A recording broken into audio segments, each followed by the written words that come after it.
Welcome to Improv for the podcast. On this week's episode, we're joined by Micah, who will tell us all about his improvisational journey. We'll play a couple games and most importantly, learn how he improv'd his life. Let's hit it.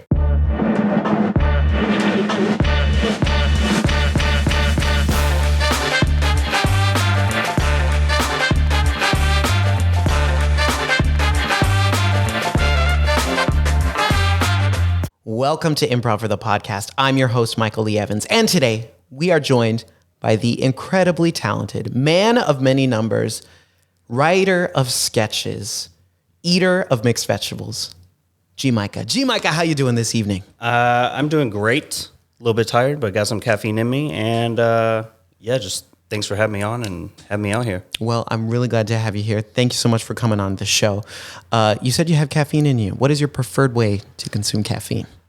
Coffee. Coffee. Good man. Good man. Yeah, it's not good for me. I'm a little sensitive to caffeine, so I have to drink it in small quantities. Okay. But I like coffee too much. No sugar, no creamer. Just black. Yes. I respect that.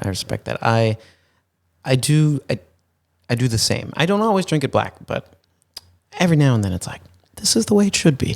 Yeah. You know, it's just me, the bean. Pure. It's pure. Do you have like a fancy coffee setup at home? No, I used to have a French press, and then that was too much. And I really just wanted the caffeine, and so I went back to like a regular coffee maker. And now since I'm too sensitive to it, I just every now and then I'll buy like a cold brew or like a concentrate thing at the store. There you go. Use that. So I don't even have a coffee maker now. Okay. I prefer cold brew anyway. So coffee makers don't need them. Give me the cold stuff. Yeah. Doesn't matter. Any time of year. All right. Well, before we get too deep into coffee talk, I want you to tell us, Micah, what's your relationship to IFTP? How long have you been involved? What classes have you been in? All that good stuff. Yeah. So I actually started with IFTP, or my introduction to IFTP was, I think, the middle, maybe towards the end of 2019. I worked down the street, and my manager decided that we would do a team building activity within like the first month of me getting there or something.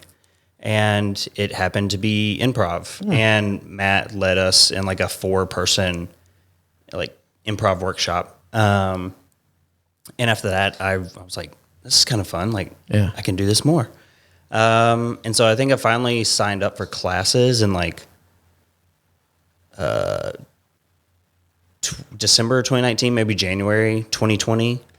So had, 2 months of classes, and then pandemic hit and stopped everything. But then I made it back in January of last year, 2022. And I took some of the Saturday classes with Ben. And now I have moved around several classes. I've taken the Wednesday class with Matt, and now I'm in the Saturday class with Matt. And I just enjoy all of them. Honestly, I want to take every teacher, but only unlimited. Yeah, it can be tough. Tough to jump around. Yeah, because now we just added Liam. Like, there's extra teachers now. Like, it's filling up. But I think that's a fun goal. And like Ben's classes are great. Matt's classes are great. I know the first time we met was in the Wednesday class. I remember when you came in, I was like, whoa, this guy's good. Because it's true. You're very good. Well, thank you for sharing that introduction. So before we talk about improv too much, you ready to play some 3 things? Let's do it. All right. Any questions on how 3 things work? I don't think so. All right. Now, I tried to get real creative with a couple of our categories here. So 3 things, but it's personal to you. Here we go. These are 3 things. 2-syllable words that start with M. Macro, micro, monster. Wow, that was 1, 2, 3. That was so good. All right, next category. Examples of Southern hospitality. Oh, holding the door. 1. Letting someone merge in your lane. 2. And offering someone a place to sit that is older than you, typically. 3. Yeah, these are 3 things. One more. Here we go. Problems that you have solved. This is both vague and specific. Yes, it is.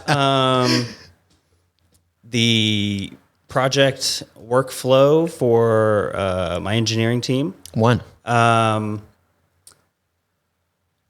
Why I get so upset when I can't explain myself. 2. Another problem I have solved is there's so many, but so few at the same time. Yes. How to make up stuff on the spot. 3. These are 3 things. All right. So going back to that first category, 2-syllable words that start with M. Now, why in God's name did I think of that as a category? How is that related to you? Well, I mean, I guess my name. There it is. Yeah. Yeah, my name. Yeah. The first category is it's not very personal. It never is. It's like something that generally makes me think of that person. It's really all. Last week, I asked Owen, I said, things you do when you procrastinate. So I was like, he works in post-production and he does a lot of editing. So it's just like, he probably procrastinates. That was it. All right. For that second category, why did I ask you about Southern hospitality? Oh, because I am from the South. Originally from Savannah, Georgia. And grew up there. Went away to Atlanta for a year for college, came back down to Savannah, and then made my way out to California in 2015. All right. Very nice. Last category. So I asked you about problems that you've solved, and I said that's both vague and specific. Now, correct me if I'm wrong, and if I'll share this, but if we need to take it out, we can. Your LinkedIn position is listed as problem solver, and I'm just curious, is that an official title? Or is that a self-given title? Yeah, it's a title I've officially given myself. Okay. No, I guess I put that up there because I just like solving any type of problems. Absolutely. Seems like related to your work, I think. Yeah, and just very general problem solving. So yeah, I thought for a second, I was like, is that like on his resume, and say that? And I was like, that's kind of cool. Just I got this. I'm literally a problem solver. Problem solver level 3. So. Yeah. Oh wow. I didn't know there were levels, man. I gotta work on that. I gotta grind a little bit. I'm only level 1 right now. Yeah, you'll get there. Goals. All right. Yeah. So you like to solve problems. I very much identify with that. I work in IT right now, help desk. So it's basically people just throw their problems at me and I get to solve them. And it's very satisfying. Yeah. It's fun. Well, because you get to work the, mental muscle, but then you're also directly helping people. Yeah, exactly. That's a good one. And, sometimes it's easier to help other people with their problems than to help yourself. That's true. That's true. I think is why, at least for me, I find it so engaging because I'm like, your problem's easy. Yeah. It also, by, just focusing on other people's problems, you can kind of just deny that you have any problems at all. So. Yeah, because you're not thinking about them. Yeah. You're focused on their problem. Yeah. It's very healthy. That's some good. Very healthy. So everyone, from this point forward, just do that for the rest of your life and see where it takes you. Deny your own problems. Help everyone else. 100%. I mean, in a way, if everyone took that mindset, wouldn't we eliminate? You would think. Yeah. We may have just... I think we just solved a problem. Yeah. If everyone cared about everyone else's problems to the extent that they ignored their own, eventually, if we 100% buy-in. Yeah, we'd have a very connected network of caring and problem-solving people. Yeah. I think the buy-in part may be difficult, but it's a start. We have something here, a future sort of political system maybe. Okay, we'll workshop it off air. We'll write up a constitution or something. I'm down. Okay, sounds good. All right. So moving on from that, I want to talk about improv. I want to get to know your experience when you first learned about it, the whole journey of coming to IFTP and during the pandemic. So Micah, in your life, thinking back, when was the first time you learned about what improv was? I wonder how many people have said it, but Whose Line? Yeah. It's a testament to how influential and important that show is. It is. I started watching Whose Line when I was 6 or 7. And my little core group of homies at that age, we all watched it. That and Adult Swim. And then we'd go to school and talk about it. Yep. Yeah, but I never grew out of watching Whose Line. Yeah. It just kind of expanded into other improv things I could watch and learn. Yeah. Yeah. So as a kid growing up, you were into Whose Line, into some Adult Swim. Were you interested in performing at all? Did you do any like drama, theater, music?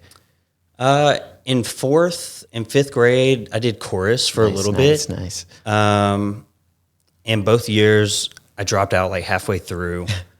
And I think it's because like, I don't know, like I wanted to perform, but not with everyone else, I guess. I just wanted to do my own thing. Like I know what I was doing at 11, 12 years old. Yeah. You were like, this isn't for me. Yeah. But I guess I knew I didn't have any issue of being in front of people, and I guess I kind of enjoyed it.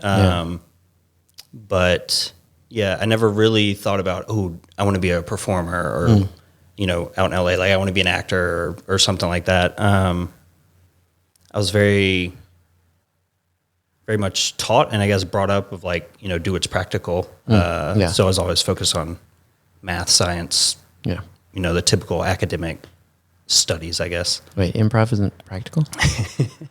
I think it is. Oh, I gotta go home. Yeah, I gotta rethink some things. No, I can understand that. Yeah, that focus on tangible things, math, science. The core subjects of school, right? Yeah, absolutely. And I would also imagine a 4th or 5th grade Micah, and a lot of 4th and 5th graders, like any sort of like school performance thing where it's a bunch of kids. It's like, this ain't it. This ain't it. Yeah, whether it's like a choir situation or whatever it is. Yeah, I remember I had to do choir, and I think in 5th grade, like we all did, and we were not into it. Yeah, I liked singing, and I wasn't into it. I was like, nah, this is. Yeah, I didn't even like singing back then. I don't think. I just like I happened to be. I think we had to take chorus classes or something, and. Yeah, I was always looking for more things to do. I was a very anxious kid, very anxious person. Yeah. So I always had to have like more things to do, more hobbies, more extracurriculars. So yeah, why not do a chorus show? So, yeah. All right. So you're growing up, you're focusing on math and science. High school comes around. High school, chilling, still not doing too much performing, focusing on your subjects, sports maybe. Yeah. So I guess I did baseball from the time I was like 4 up through 8th grade. And I quit baseball in 8th grade because in 7th grade, I decided to play soccer because a girl that rode my bus that I liked also played soccer. Nice. So I decided I would try it out and made the team. And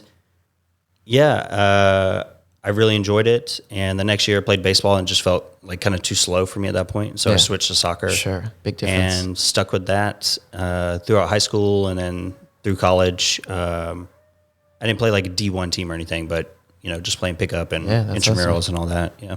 What's your favorite position to play in soccer? I guess my favorite position, it's probably the position I grew up playing. It's just like center back. So it's very like organizational position and just telling people what to do and let them do the work. Yeah, absolutely. Hey, move over here, please. But no, I guess I enjoy that like organizational part and seeing the whole field and trying to shape your team. Big picture, if you will. Yeah. Systems thinking. Yeah. Okay. All right. So college, you go to college out in Georgia. I ended up going to 3 colleges, Georgia Tech for a year, Georgia State for a few months, came back home and then finished my undergrad at Georgia Southern. Okay. All right. So it's cool. So you did college and you moved out to Los Angeles. That's a big move. It is. Interesting. An interesting point, because I think, as you mentioned earlier, you didn't move out to LA to become an actor, which to me, I'm like, that's good. We need some like people moving out here with other motives. Yeah. So what drew you to LA, this crazy place? Yeah, so I was in Irvine from 2015 to 2018. Okay. getting used to the SoCal life, I guess. Yeah, I mean, Orange County, Irvine. Yeah. And then finished school and ended up working for a few months in Irvine. That company wasn't doing so well, so started looking around and just found this small consultancy up here in LA. And that was the company that brought me up here, the company that brought me to IFTP. And now I'm still here. Wow. All right, pretty amazing. That's okay. Irvine is a beautiful place. I'm thinking about it now. Okay, that's a good choice. You got the Irvine Spectrum.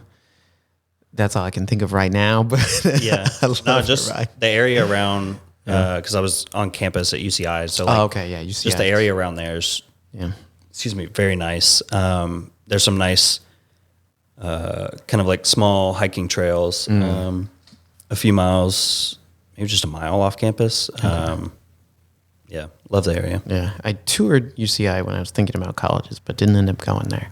So I'm basically an alum. So if you have any questions about it, just let me know, okay? I'll reach out. Yeah, all my information is from 2011 maybe? I don't know. Yeah. So from a little ways back. I'm sure it's still current. Okay, so you move up to LA. You're working. This crazy guy, Matthew Moore, comes to your job and tells you you're going to do improv. And you had just started, right? You were new. Yeah, I had done 2 drop-in classes before for an hour and a half. Yeah. You pay $10 and they teach you for an hour and a half. But that was it. And honestly, I don't remember, picking anything up from those. Yeah, it's a drop-in. You're just kind of like, what is this? Yeah. But you liked that little sample you had at work enough to pursue it further. Definitely. What was it that hooked you? Was there a moment, an exercise, or just kind of the whole thing? Matt being the awesome guy he is, that handsome bald man? He is so handsome. Absolutely. I think I've just always had an admiration for improv. And so that was a big motivating force. Yeah, going back to your childhood. Yeah, because just, I was having fun laughing at Wayne and Brian and Colin and all that, but I also realized damn, that takes a lot of skill, a lot of thinking very quickly. And that was one of the things that I liked doing. I was very quick at mental math tests and stuff. And improv just works that muscle so much. And then there's also the feeling of letting go,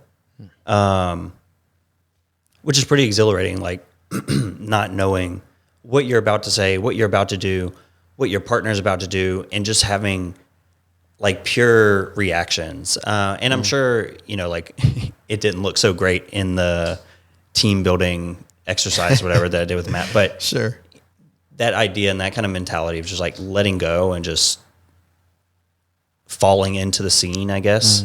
I think that was the other part that really hooked me and brought me in.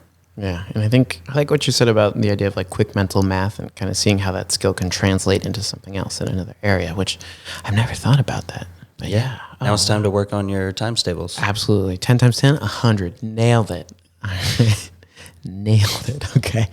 Wow, that's really cool. Okay, so you start taking classes, and you said you had about 2 months of classes before things shut down for some random reason. Yeah, so how were those first 2 months of classes? You said you were with Ben?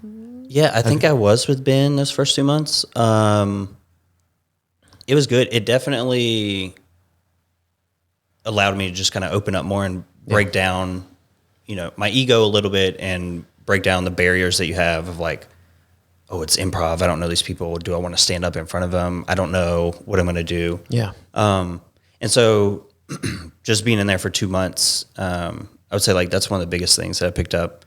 And it helped me, just be able to talk to people, random people, and start up conversations. Whereas before, I could not do that. If you did not come talk to me, I did not talk to you. Yeah. And so just those 2 months really kind of helped me open up, break down barriers and that kind of stuff. Yeah. How'd you take it from there? Which I think is very true. I still struggle having random conversations or in a room full of people, but I found I like to ask questions related to food, and that usually helps get things going. Like I asked you what you ate for breakfast. Yeah. Like I don't know. I have that struggle sometimes.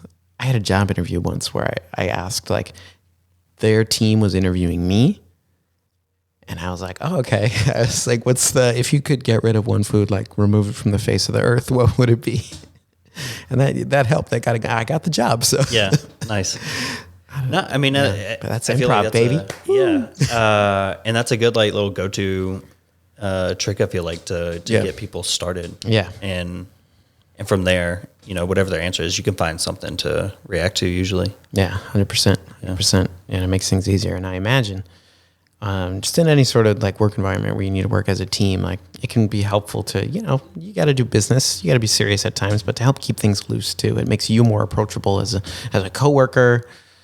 It just helps with collaboration, all of that. Because, if you're working on a project with someone, do you want to be scared of the person you're working with, or do you want to feel like you can talk to them and like work through things? Yeah. Definitely. You need that psychological safety. Yeah. It's one of the big things we always bring up at work is feeling safe with your team. Yeah. 100%. So, pandemic hits. Were you thinking about improv at all during that pandemic, or were you just like, I'm kicking back for a second? Because some people did the Zoom route. Other people were like, I'm going to wait a little while. Well, when it first hit, I mean, everything shut down. Yeah, of course. And then once it started coming back, I heard about doing improv through Zoom. Yeah. And it just, right off the bat, it did not appeal to me. It's pretty rough. Especially with only having 2 months of previous improv experience. Yeah. It's like, I knew enough to think about how improv would try to play out through Zoom, but I didn't know enough to feel comfortable or like confident that I could do that. And so I just shied away from any of the Zoom classes. Yeah. But yeah, and then January 2020, we still had masks on, so that made things more difficult. But yeah, I decided it was time for me to get back out there and do some improv. Yeah, you're like, I'm coming back. Yeah, 100%, 100%. So, you come back. You join IFTP once more in January 2022, right? Which was, I think, we had masks on back then. Yeah. I remember. Yeah, because it got real bad in the winter. I had COVID that winter, so yeah. So it got pretty dicey there for a second. So you come back in. How was it kind of re-entering improv? It was kind of, not scary, but just like I was anxious. Yeah. Because at that point, like I knew that, improv, once you're in class, you just have to get up there and do it. Yeah. And so, I would say anxiety was the biggest thing. I was just like, I know it's coming. I don't know if I'm going to be terrible or if I'm going to be great compared to everybody in this class. Like, I don't know where everyone is. And I was just like anxious to kind of get those first few scenes out of the way, I think. 100%. But yeah, once you get those first few scenes out of the way, you're familiar with people in the class, like it all just feels very comfortable and welcoming, I guess, after that. Yeah. I mean, I would say just from what I remember you coming in, I was like, oh, this guy knows what's up. Like, I did not think you were anxious or anything at all. You were just like ready to go. Yeah. I was hiding it for sure. Well, impressive. I remember I was like, this guy's cool. All right. So you're taking classes back at IFTP, and I'm thinking about your 2022 at IFTP. So I know you were in the Wednesday class. You said you jumped over to the Saturday class. I know you were in the sketch class, right? A lot of good stuff. What did you think of that sketch class? What was your experience? It was a lot more work than I anticipated in the beginning. Me too. And I mean, I don't know why. Like, I knew that we had to write the sketch. Yeah. And I just didn't think about, I have to write this like in my time. But so that surprised me. But other than that, I enjoyed it a lot. Because I've never really thought about like writing a play or anything or a script or short. And so that really just allowed me to like try something very new. And then the fact that we were able to like put together so many scenes and actually host a show, and like I think it went off really well. Yeah, I do too. That quickly, like I was very impressed. Yeah, you all were amazing. And I mean, you carried us through that. So team effort. I was very impressed with the team. Yeah. But yeah, I had a lot of fun, and I know for months afterwards, like I was still coming up with sketches and stuff like pretty regularly, and but I never wrote them down. You got to write them down. Yeah, and then I know you got tons of good ideas in there. I got cat fuzz flying around. Yeah, and I think it just got out of the habit after that. But yeah, sure. No, that class was a blast. Yeah, I loved your sketch because I know you were working with a couple of ideas, and then like it got down to the chopping block, and you're like, all right, this is the direction I'm going to go, and it turned out so well. It was a blast, and everybody got in there and had these great little bit parts, and you're just like, oh. The first one, that first sketch I wrote was super meta, and it was very meta, pointed. I enjoyed the twists and turns. Yeah, I think I just had fun writing that one. Yeah, you got to be able to explore it. Yeah, instead of thinking like, oh, how would this actually like show? Yeah. And then after reviewing it in class, I was like, okay, I definitely need something different. But I wanted to like include everyone. Yeah. For some reason. And doing the little Holy Spirit cheer skit, just who's got the spirit? Yeah, it was fun. Very like 3 beats, very quick. Mm-hmm. I was like, all right, this fits pretty well. I like it. Let's go with this. Yeah, it was real. It was like a tight sketch. It was just like bam, bam, bam, bam. Yeah, it felt nice. Yeah. And that was your first time like writing something like that, like writing a sketch or like a short scene? Yeah, I mean, I've written stuff in high school, like fictional stories for class or something. Of course. But I don't think I've ever written like a script or of like a play or a short or anything. I think that was my first time. Well, you did great. That was an awesome first start. Thanks. All right. So, I want to ask, because I've been thinking about it. So improv does have this very early root in your life with Whose Line, right? Which again, it's just, that show's a big deal. Like we always got to acknowledge that. What were some of your other comedic influences growing up? You mentioned Adult Swim. I mean, just hanging out with your friends. Like, I mean, a lot of shenanigans can come from that. Yeah. My friends and I, so we would play Apples to Apples. Oh yeah. And played a lot of that. That was always fun for us. We, for a few years in like later middle school, early high school, we did some like YouTube videos and stuff. Mm-hmm. And that was always fun. So, but we never wrote script for those. We just kind of like, this seems kind of fun. Let's just mess around and like, Yeah. So my friends definitely had like influence on me. And then of course that makes sense. Like anybody can say that. Yeah. Well, your friends influence you? Yeah. Peer pressure. Not good.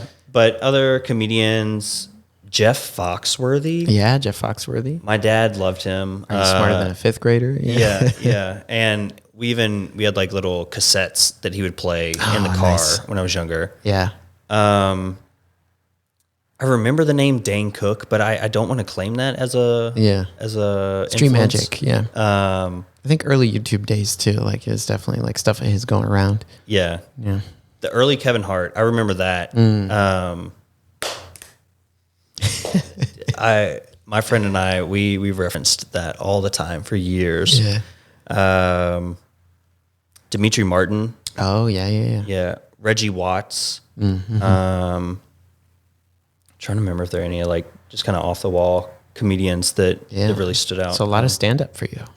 Yeah. Cause I guess there weren't too many avenues to watch like a lot of improv. Yeah. Well, yeah. Growing up besides like Whose Line. Yep. So it came down to Adult Swim and stand up specials on Comedy Central. There you go. Yeah. Yeah. I mean, they've got so many. Yeah. Were there any TV shows or movies in particular you remember seeing and being like, that's my funny? Chappelle Show is hilarious. Yes, sir. I love Chappelle Show. Reno 911 is just a good one. Ridiculous. I grew up with South Park too. It's still going too. Yeah. That's the crazy part. Yeah. I kind of lost track of it. I kept up very well until they started serializing the episodes. And then I sort of lost it after that. Yeah.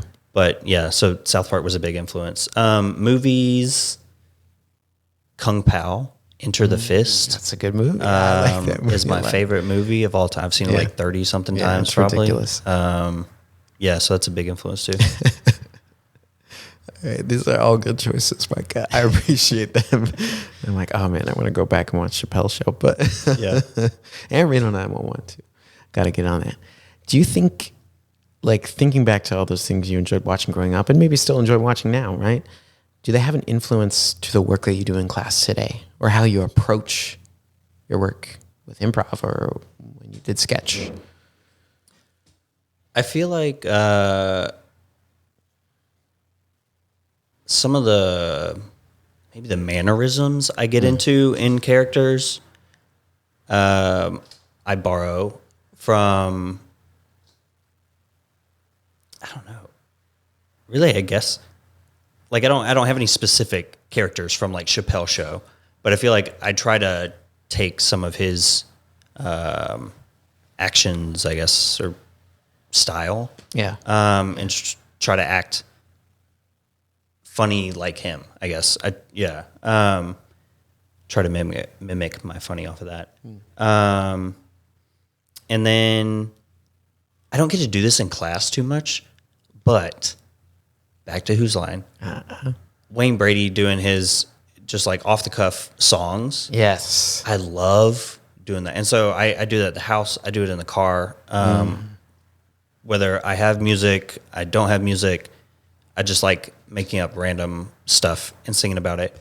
And so like I've had a couple of chances in class where like that kind of comes out. Yeah, there's a scene you're like, Yeah. And at the last like improv jam we did, I remember I got a chance to just say like, "We are in Hawaii." Just I remember that. I think I was there for that one. Yeah, just randomly. But Matt joined in, and we had like background dancers, like beating their chest and like stomping and stuff. I think I was on stage stomping in the background. Yeah. Okay. So I loved that that scene. It worked so well. But yeah, I guess any sketch comedy, I guess I probably try to pull characters from there, or characteristics, I guess. Yeah. Just be like, okay, how can I make this like my version? Yeah. Yeah. I like that a lot. It's like, I think it's very true. Like I think about my own life. I'm like, oh yeah, we've all like watched different things that like shaped and molded our minds. And now like here we are as adults. Like how does that come out now in like the work we do in class and in writing and so many other places? All right. So you're in improv class, your teacher comes up and they're going to say, you're going to do an exercise, and it's your favorite exercise. What is it? I like rap battle. That makes sense. Yeah, I have a ton of fun. I grew up on rap. So rap battle is fun. Well, in Georgia too. Yeah, I mean like the Atlanta rap scene. Sorry, just thinking about that trap music. And then I did this exercise the other day for the first time. And as soon as I did, I was like, oh, this is brilliant.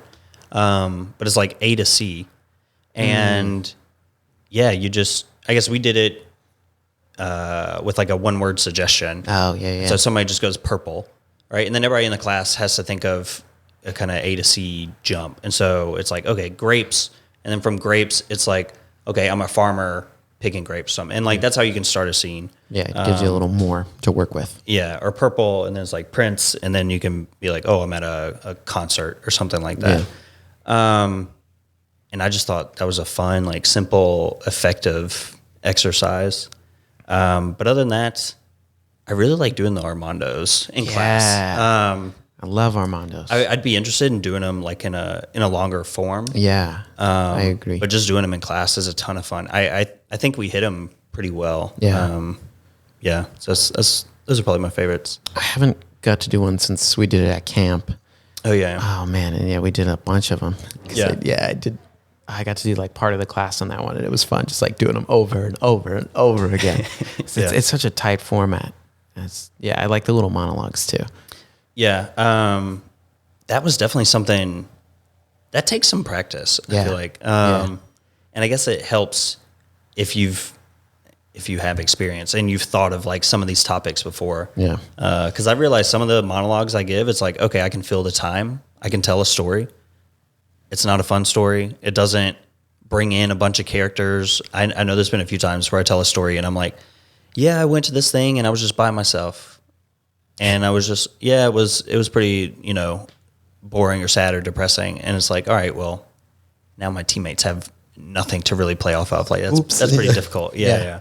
So that's something I want to practice is the monologues. But yeah, 100%. Yeah, it's a good thing. I've done like a class exercise before where it's just you run those monologues and then you just quickly do like initiations off of them just to see, or like you do the monologue and then everyone just raises their hand like, oh, what initiations did you think of from that? And it's like, so you're getting both practice for the monologues and thinking of like what you can pull from it as well. Yeah. Which can be like grueling work because you never actually do a scene. You're just doing that over and over, but it is helpful in the long term.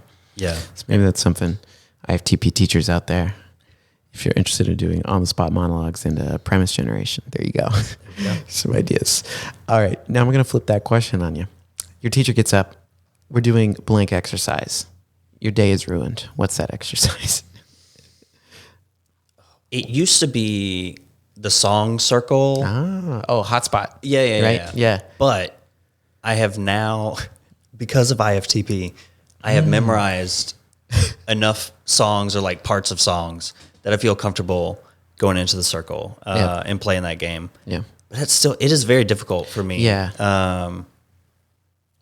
So I guess that one would be my most dreaded game. It like pushes you. Yeah. It's not because I hate it. It's just like, oh, that one is very tough to get through. I don't know if there are any others. I enjoy like all the exercises. And I guess if there's ever an exercise that I feel like I don't enjoy when I go up there, I try to add my own game behind it. Yeah. You make it work for you. Yeah. Which is kind of cheating, I guess, but I play within the rules. I just kind of tweak the I think rules that's a bit. okay. Yeah. You're still making it work as long as you're not like shutting down your scene partner. Then I think you're all good. Yeah. All right. Oh man, I was thinking about that. Yeah, I guess there's no exercises at the end of the day that I absolutely hate. It's just there are some where I'm like, I gotta work a little harder on this one. Yeah. Like for me, it's always translation. That one, I just struggle with that one. I don't know. That gets me. That one, for me, I guess it's kind of like middle tier.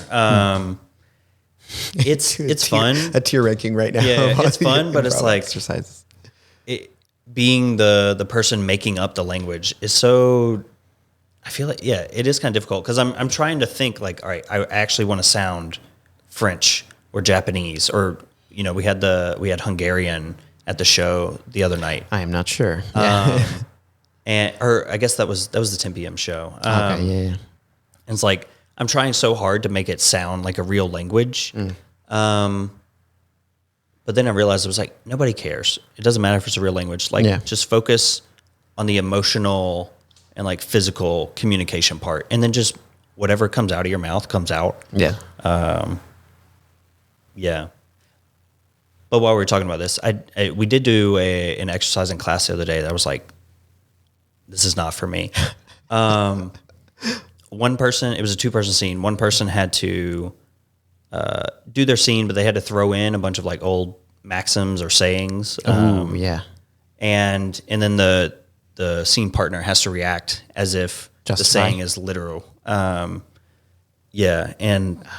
of course I started, I do not know a lot of sayings. And that is hard. Or at least I couldn't think of them on the spot. Yeah.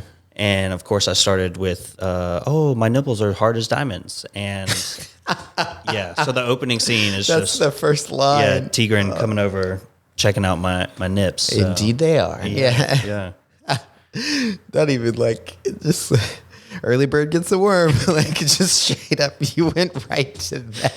Yeah, and after that, I was like, I don't know where to go after this. It definitely throws you off your game a little bit. Yeah, but Matt let us struggle. Yeah. It's like, I want to see you sweat. Yeah. I've never played that game. That sounds fun. I've played like versions of that where you read, like one person reads something and the other person has to justify, but this sounds a lot harder. Yeah. I wanted the justification spot, but I was in the back row, so I didn't stand up and get there in time. It's a poor choice of seating. Yeah. In your next class, I guarantee you're going to be sitting in the front, right? Yep. Yes, sir. Yeah. It's like, okay, I'm up here now. I'm up here. Yeah, I am ready. Yeah. Like, not today, Matt. I'm getting the spot I want. Yeah. It's pretty cool. Okay. So thinking about improv as a whole, your experience, I mean, going back to 2019, like, that's a long time ago thinking about it now. It was. I think 4 years. No. Yeah. Yeah. Oh, jeez. What impact do you think improv has had on your life since that very first exercise with the mysterious man who came into your place of work to now where you've performed at IFTP, you've written a sketch here, like you've done this variety of different things within classes and with shows? I mean, the first one is just what I was talking about earlier. Like improv really helped me break down some barriers. One specifically being like my ego and just thinking like, oh, I'm too cool. And because you quickly realize like, no, you're not. Yeah. None of us are. Very bad up on stage. And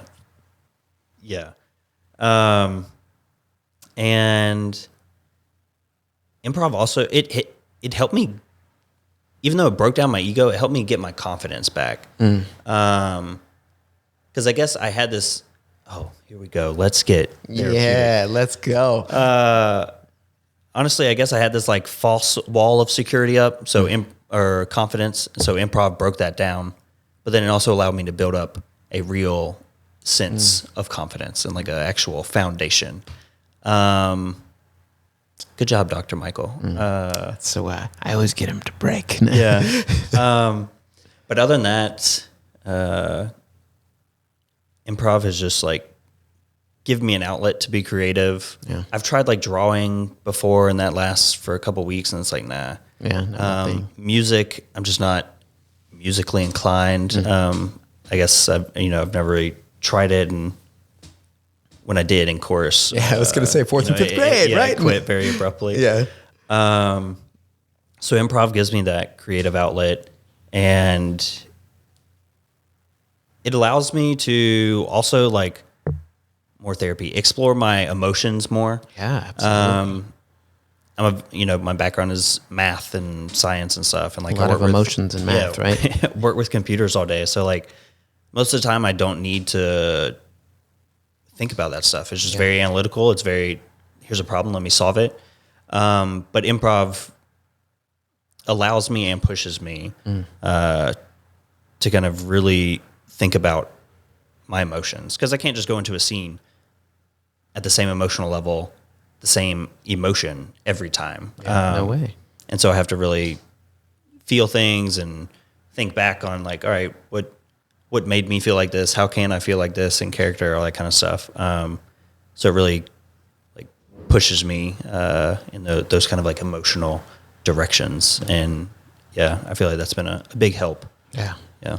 I think you brought up an interesting point where, you talked about like you've tried drawing, you've tried music. Like if I think about those other arts, what's different about them as compared to improv, like music, you like either have to sing or you have to have an instrument and you have to practice to be able to do it. You know, the same with art. Like you have to practice drawing for a while before you're any good at it. But improv, you're both practicing and doing it at the same time. And you just show up, you don't have to have like a 2 HB pencil and I just got my guitar restrung. Now I'm ready to play. Now I have the pick, the amp, the distortion pedal, like whatever.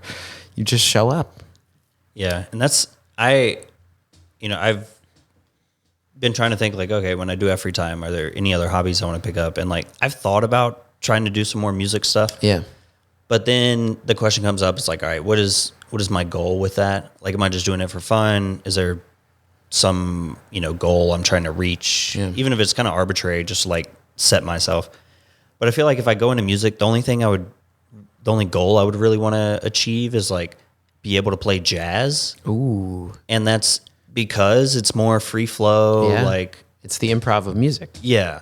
And so, yeah, I guess if I did go into music, like that's what I would do because it's just musical improv. Yeah. I guess. Yeah. You just got to learn how to play the upright bass and then you're good to go. Yeah. Yeah. Then you'd be like, hey, G Micah, take that bass line for a walk. I wanted to play saxophone. Oh, I could see that. I can picture it. Audio listeners, I'm so sorry, but video watchers, think about this man with a saxophone. Sax yeah. man. Some Kenny G. Yeah, but yeah, I think I tried out in middle school or something like that, and, like a marching band kind of thing, or like and they didn't want me, so their loss. Yeah, their loss. Okay, random middle school in Georgia somewhere. Ebenezer, Scrooge. Yeah, look what could have been. You missed out. Lost it. Yeah, that teacher missed a big whiff right there on their part. Yeah. Well, hey, it's never too late. Never too late. You're right. I could go back to middle school. Yeah, you could re-enroll. Now, I'm going to draw a crazy parallel right now because I've just thought of two things from your life that I've learned. We're going to tie them in together. And you can either think I'm very dumb or very smart, so we'll see. Okay, so you mentioned to me you played soccer. And your initial reason for playing soccer, right, was because of a girl on the bus, which is, a lot of times we do things when we're young because there's someone we have a crush on, right, or we're interested in. Yeah. Huge motivator in our choices, 100%. It's probably why I started drinking Monster Energy at a young age. I don't drink it anymore, but, there was a time. Yeah.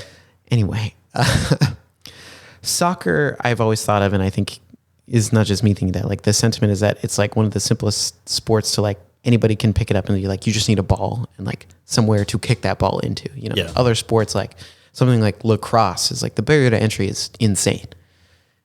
That's why nobody plays lacrosse and, but I think of improv in a similar light. You're able to just come in and pick it up. And obviously, it takes a ton of practice to get good. Just like with improv or soccer, there's a huge skill gap between like the veterans and someone who's just joining in, but it's easier for anyone to get into and to get involved with. And to see that you've done both those things in your life. And maybe I'm crazy, but I just thought of that connection. No, I definitely think there's a connection. And I think it's because of how I think about soccer and improv, or at least that's the connection for me is, like I said, I was playing center back, which is more of an organizational position. Yeah. And in classes and at shows and stuff, yes, I'm doing improv, but I find myself thinking when I'm in the audience or the back line, how could we structure this scene? Not even, what information can I give? I guess I just assume everybody, we're on a stage performing in LA. Like I assume that we can all add information to the absolutely. scene. So now when I'm up there, I'm considering, are these people standing too close? Should we like be spread out to give more presence? Stage picture, things like that. Yeah. Should we just do 2-person scenes really quick, or should we like, try out this other format for a scene? And just trying to think of like, I guess how to organize improv now. And I guess because I can do that in both soccer and improv, I've like been drawn to them. Be in a position to be like, direct and kind of move things around. And I think maybe that's why you like the Armando so much too, is like the structure that gives. Yeah, which is very strong. And like there are a lot of long forms out there that have like a serious structure like that. Yep. One I saw recently that I've been talking about was a 3-person team did like Pretty Flower or Spokane. Which for everyone out there, mono scene, and they're hanging out, they talk, there's something that comes up, they split and do like 3 scenes off of that topic, and then they come back to the mono scene and they repeat that a few times. So petals it's like of branching a flower out and coming back. Yeah. Always to the bulb. Yeah. I don't know. The stamen, I think that's like a science term for. It is a science. Is that the middle? I think that's one of the reproductive parts of the flower is the stamen. It's been a minute since biology, like a long time. Yeah, maybe we need plant sex ed again. So. Yeah, sure. It's just a stamen. That's something to do with the pollen. I think that's where the pollen needs to be put from the bee. Okay. When it lands. Gotcha. I'm not 100% sure. I'm getting a little nervous. I'm like, ooh. Some flowers have the stamen. Others don't. That's enlightening. Yeah. So next time you're looking at a flower, that's what I want you thinking about. Okay. All right. I got one more question for you, Micah, and then we're going to jump into some games. All right. So thinking about your improv, let's call it career thus far. You've been in this game for a little bit now. You've done some shows. You've done some sketch. Thinking about looking ahead, are there any goals in particular that you have for maybe in your classes, in your performance opportunities, or something new you might want to try, whether it's improv, comedy, or performance related? Yeah. So I guess improv related, I'm in this phase now where like I want to try out teams and go try to do some team performances and stuff. Yeah, sure. And then that also ties back into the whole organization type thing. Yep. There is a goal that I have, which is a very stretch goal. But I would love to play improv, or at least a scene, with the people from Whose Line. Oh, yeah. And so Jonathan Mangum is here. Yeah, and he's been around. Yeah, and he's been around a few times. And I remember there was one show he was in. Yeah. And they asked for a volunteer from the audience to do the alphabet game with him. Oh, yeah. I love the alphabet game. And I just hesitated. Oh. And of course, who threw his hand up and got up there? Daryl. Yep. Super I quick. was there. I remember. Yeah. But yeah, I want to do at least a scene with everybody. Like, if I could just do one with Drew Carey and Wayne Brady, sure. Ryan, all them. Or, I think you're in the right place. We got some connections here. So yeah. But I think that's kind of like a stretch goal of mine, or maybe a dream of improv. Yeah. And then performance wise, I don't know. I've kind of been looking at acting classes just to try it out. Yeah. And I'm getting into more the longer form improv, and so I think acting would help with that, especially like if it turns dramatic or and I guess I've looked around at music stuff, but I don't think I'll ever pull the trigger to jazz band class. Yeah, got to get you back on the sax. Yeah, maybe I just need a refurbished version of Guitar Hero or something. Yeah, they got to bring it back. Saxophone Hero, Sax Hero. Yeah, that's I don't know if a saxophone is as mainstream as a guitar. Maybe not. It's maybe a little bit of germ issues from that one too, just because like you can't share that controller. No. Just breathing and spitting in it. Yeah. It'd be kind of fun, though. I like where your heart's at. Or maybe we need Recorder Hero. No. Nobody likes recorders. That's the instrument everyone's forced to learn and nobody keeps up with. Yeah, hot cross buns. You should write a sketch about recorders. I don't know. I want you to work on that. All right. All right. I think those are all very attainable goals. The Whose Line one too. Like that's something I think you can get to. Yeah, it'll just take time, but I think it's definitely attainable. Yeah. Is there any particular type of long form improv that you'd be interested in like learning or practicing, or just like any kind? Because there's so many different forms out there. Yeah. I really want to work on organic openings where it is just the one word and you just go. And then the flower, like Pretty Flower, that seems fun. And when I saw this team do it, I was like, it was just so tight. Yeah. And they're really good. Played very well. So definitely want to try that out. And then, I guess that's all that I really have like at the top of my head. I guess maybe a longer Armando would be fun. Yeah. All right. Very nice. Well, thank you for sharing your improv journey. Thank you for asking. Now let's do some improv. You're welcome. All right. So I've got 3 games picked out for you that we're going to be playing. And one of these, It's going to be good. You're the right person to have for this game. Okay. So I'm glad you're here. All right. So for this first one, this game is called Status Transfer. And you may have played a game like this before in class. I think we've done it at IFTP here before. So what we're going to do in this scene, we're going to start with different levels of status. One of us will have high status. One of us will have low status. Then at some point throughout that scene, we need to gradually shift. The status needs to change. And the only suggestion that we are going to get in this scene is, of course, for our relationship. So I actually have this app that gives me improv suggestions. It's really cool. Which one is it? It's called Sakio. It have a green background? It does. I think, yeah. It looks like that. Yeah. I don't know if I think it's tucked away. Okay. It's not on my front page anymore. Well, that's a little disappointing. Yeah, but I like that app. This is my work phone, so it's not even, that's my real phone over there. It's on both, though. Yeah. All right. So, our relation, you may have seen it, mortal enemies. That's all we're going to get. Status, mortal enemies. And I'll black us out when I think we're done.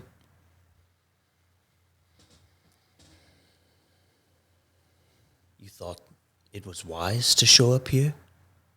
My lord, I apologize. I had the thought to invade thy city in the night. But it seems I got the times confused and it's now morning. It is. You've missed the perfect time to take over the city. And now we're out here while my mortal enemy goes about his day buying pastries and who calls it? He's flaunting in front of you, in front of your great city. How can the people of this city take you seriously when your mortal enemy, Thaddeus the Great, walks about free of the law? My lord, I'm sorry. I'm overstepping my boundaries. I am merely a listener. Please, forgive me. Because from what I've heard, it seems that maybe you are helping my mortal enemy. Maybe he is not my actual mortal enemy at all. It seems to be you. My lord Raymond, you flatter me that perhaps this Thaddeus who flaunts about the square, consuming pastries, you found us out. He's but a distraction from the real enemy. Marcus, don't do this. Don't do this. We have been through thick and thin. And you're going to just hang me out to dry. Raymond, I'm surprised it's taken you so long. I've been plotting and scheming in the shadows, following your curtails from your rise to knight to now ruler of this great land. I've been waiting for my moment to strike. I no longer wish to be in your shadow. I wish for you to be in mine. Could you? I baptized your daughter. And now you're just putting me in the dirt, in the shadows. Griselda will understand what I've done. She'll say, Father, I know that was the man that baptized me. But now I want you to baptize me in his blood. You laugh? You laugh at me, Raymond? You know what I can do on the battlefield. I laugh from fear. Good. I don't know what to say to you anymore. Speechless. Just at least let me go. I will give you this one chance, Raymond. If you swear fealty to me, and you give me your crown, I will let you go freely, unharmed. This crown has been in my family for 4 generations now. And now it will be in mine. The choice is yours, Raymond. I have no choice. The crown is yours.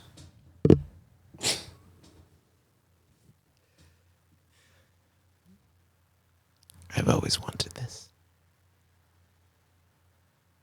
Blackout. If it's just reaching. Oh yeah, and then I hit my. I know. Oh, that was even fun. better. So, just to really make you feel low there. You're just like running right into the microphone. I'm always down to play like a medieval scene, so I'm glad it went that direction. That's like my favorite era to live in. Yeah, that was fun. And then I realized that I made somebody else my mortal enemy. I was like, no. We brought it back though. Yeah. So it didn't matter. I think we were both like sorting our way for like 2 seconds at the beginning, and then we got it sorted out. And it was like, oh, okay, we got this. Yeah. We got this. Yeah. So no sweat there. That was a ton of fun. All right. We're going to keep moving to this next game. Have you seen the popular Netflix, first BBC original series, then Netflix original series, Black Mirror?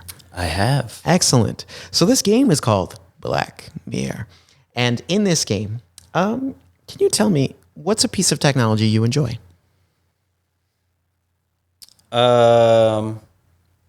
I guess I really enjoy my phone. Do we want a better piece of technology? We'll take phone. Okay. We'll take phone. So your phone is now linked to your brain. Nice. And your phone is now constantly tweeting out your thoughts because it's linked to your brain. Okay. It's this new technology. And that's going to be the basis of our scene.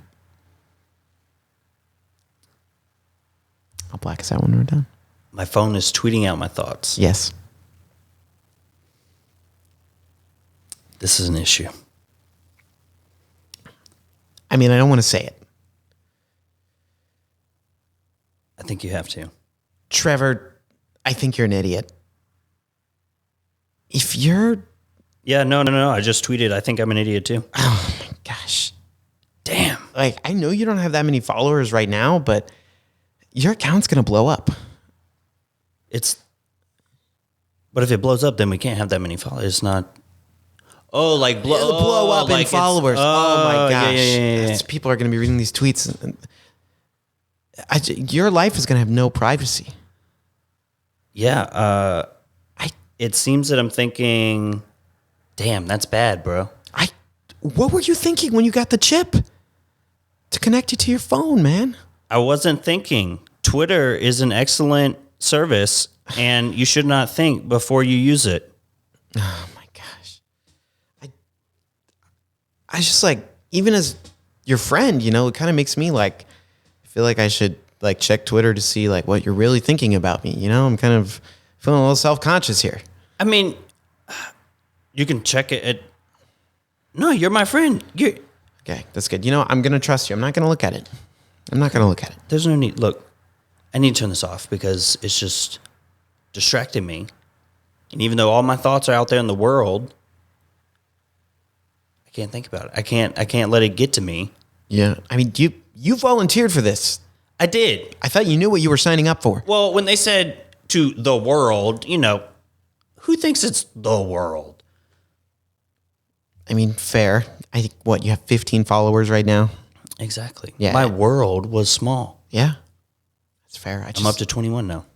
Like, I'm just kind of thinking about the consequences. Like, how are you ever going to date anyone? If they find out about this Twitter account... I just got to be open and truthful and honest and transparent and have good thoughts, I guess. Have nice thoughts. I need to delete those. You're gonna have to be like the nicest dude ever. I guess so. Yeah. That doesn't sound very fun. I mean, no, it sounds kind of difficult. It's like I feel like your brain is supposed to be the one place where you can be, a little private. Yeah, alone in your thoughts. Yeah. It's not there anymore. Yeah. I need a second brain. Second brain. Tell me more. I wish I knew more. I read this article that said second brains are a thing now. And you could have this brain be separate from your Twitter connected brain, right? Yeah, exactly. So it'd be like you're a safe space. Yeah, I think it was sponsored by Instagram. Oh, okay, okay. So yeah. Safe space from Twitter. Yeah, and that puts out images, right? Instead of text. Yeah, so nobody's going to know really what words I'm thinking. It's just pictures. Yeah. Well, but pictures say 1,000 words, so isn't that... My math was off. Oh, my gosh. Yeah, the ratio might... It sounds like the Insta brain would be even more words than the Twit brain. Yeah, that might be an issue. Dude, you are in trouble. You said in the beginning that I wasn't very bright, and I'm really seeing that. Yeah, I just really seeing how dumb I am. I mean, I feel bad, but also it's kind of funny. Yeah, don't feel bad. I'm an idiot. Like I'm looking at your Twitter right now. What am I thinking? You've already jumped up to 20,000 followers. You're blowing up, Nice. dude. Like the rate you're tweeting right now, I mean, it's constant. It's constant. Never stop. I mean, if you want, like, maybe we can spin this into like some sort of influencer situation, you know? I think my thoughts could influence the masses. Yeah. You could. I feel like, I mean, you're already gaining a pretty nice following. Like, let's see how it grows over the next maybe couple days. Like, just like try not to think anything that'll get you canceled, okay? Yeah, and I'm not that smart, so I can't push any, like you're not going to hurt anyone. Yeah, I can't push any bad biases on people. I have no good thoughts. Yes, no good. Yeah. It's like maybe you were the right person for this. Maybe I'm the chosen one. Maybe you are. Blackout.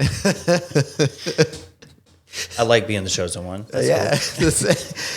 You're like, not too smart for this, but not too dumb for this either. Just like right in the middle. It's like, the sweet spot. Which is probably where that guy would need to be. Yeah. So, like for the safety of humanity. Or for his own safety so no one like kills him. Or Yeah, he probably needs to protect himself a little bit. Yeah. I was thinking about that, man. That would be rough though. Yeah. Like your Twitter account just starts spewing out every thought you have. Like, yeah, that would not be good. Man. But it would be nice. God damn it. All right. Say it. It would be nice if I could set up some type of like system that actually like tracked the thoughts that were put out on Twitter. So then I can see like, oh, I'm thinking about this too much, or oh, that's what's keeping me up at night. Yeah, like for personal use. Yeah. Rather than like just out there. Yeah, if it happens to be out there, then that sucks. But if it's out there, I better be collecting some useful data from it. Yeah. There you go. Okay, very nice, very nice. All right, for this final scene, it's going to be, we'll give it an organic opening. I'll give us just one word, but we have a bit of a game we have to play here. Right. And in this scene, I can give you an example. Is that we can't complete your own ...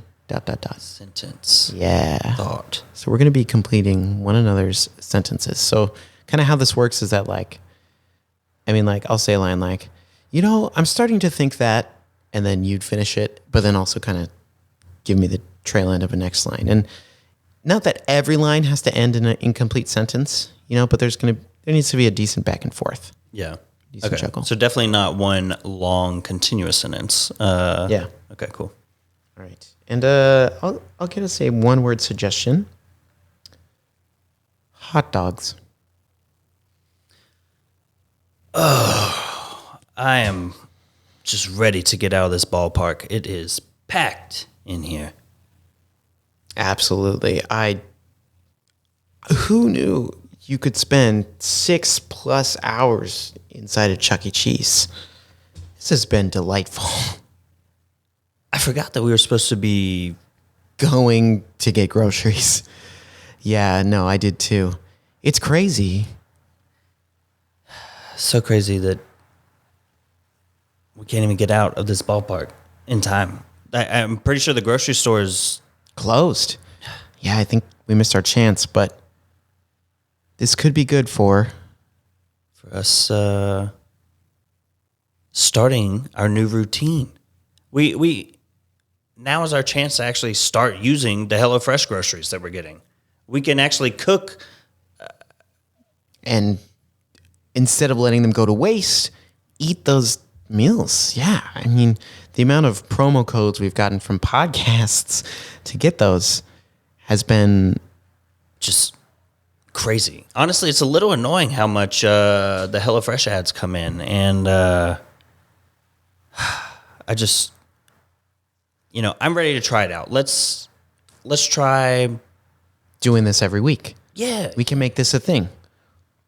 We'll go to Chuck E. Cheese, play in the ball pit, and come out, take a nice ride home, probably roll the windows down, whip out the HelloFresh groceries, whip them up, do our thing, and that could bring the spark back into our relationship. Yeah.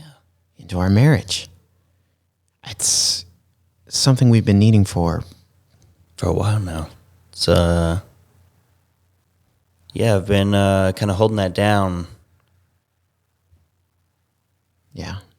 You have been holding that down. And, being here in this ball pit with you, it's really grounded me in thinking about what's important.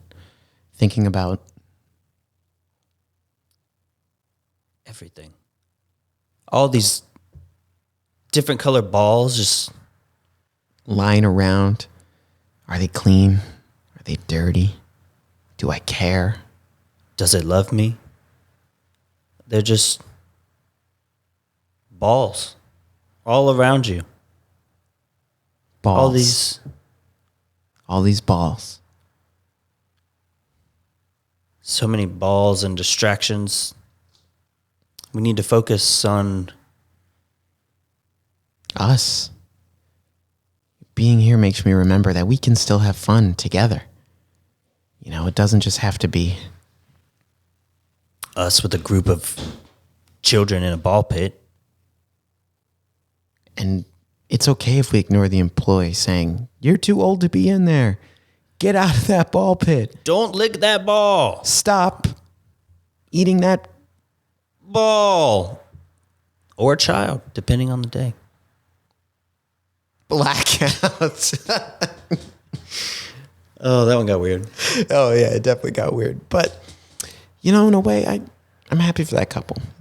Yeah. They're trying to do something to help themselves. Yeah. That's important. A nice trip to Chuck E. Cheese in the ball pit. Yeah, whatever it takes. Yeah. Yeah. And then go eat those HelloFresh groceries. Yes. Have you ever done one of those, they ship you the recipe ingredients kind of thing? Yeah, I did HelloFresh for 3 months, I think. And the idea was all right, I'm going to do this for a few weeks, get the recipes, and then I'm just going to go buy the groceries myself. Yeah.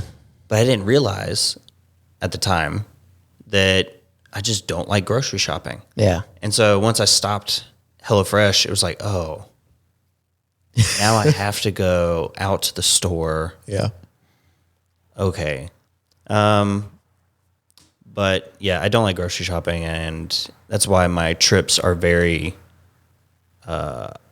streamlined, I guess. I know exactly what I want, what aisle it's on, and I just go there. Yeah. I don't really You're like a sniper. Browse around. Yeah. Very efficient grocery shopper. Yeah. No, I like that a lot. I think that's important. I think we need more efficient shoppers. Just in general, that would do humanity good. Because, you're in there sometimes, there's some people, they're a little aimless, and it's just get out of the way, man. I'm rolling through here. Trader Joe's has a high proportion of those kind of people. That's a tough place to shop. When it's busy, it's the aisles are tiny. There's weird turns. And that's what, that's my biggest thing. It's a battle in there. Yeah, it is not laid out for you to effectively walk around and get groceries. It runs people into each other. Yeah. Yeah, it's all at the back of the store, and then that's where the frozen aisle is too. So you're ah! I get very if I know I have to go to Trader Joe's, I'm just I get tense. Yeah. I like it there, but it can be tough to go. They have great snacks. Yeah, I do like their snacks. Shout out Trader Joe's. But yeah, please work on the aisle. Just get a bigger store. Traffic flow. You don't need more products, just a slightly bigger store. It's a square footage issue. Yeah. It's really all it is. Or just build more locations so that each individual one is less popular. That would work too. There we go. Yeah, it would work too. All right. Well, Micah, thank you so much for joining us on the show this evening. Are there any final words you want to leave us with? with before we conclude tonight's episode? Final words, be nice to people. Be nice to people. That's about it. That's a great final word. All right. Well, thank you so much again for joining us on this week's episode of Improv for the Podcast. Thanks for having me. Absolutely. As always, Improv for the Podcast is available to stream on anywhere you find podcasts. Seriously, anywhere. Like you can even go back in time and you'll be able to find it. It's there. Yep, it's there. Thank you for confirming. But yeah, as always, we'd love to hear from you. If you listen on, you want to check out our social media, or just leave us a review on Spotify or iTunes, and we'll hope to hear from you soon. But until then, we'll see you next week. Improv for the Podcast was created by Matt Moore and Michael Lee Evans. Edited and produced by Michael Lee Evans. And finally, presented by Improv for the People. Interested in more IFTP? You can visit us at improvforthepeople.com or on our socials, such as Instagram, TikTok, Twitter, and YouTube. Remember, new episodes are released weekly. Thank you for listening. We'll see you next time.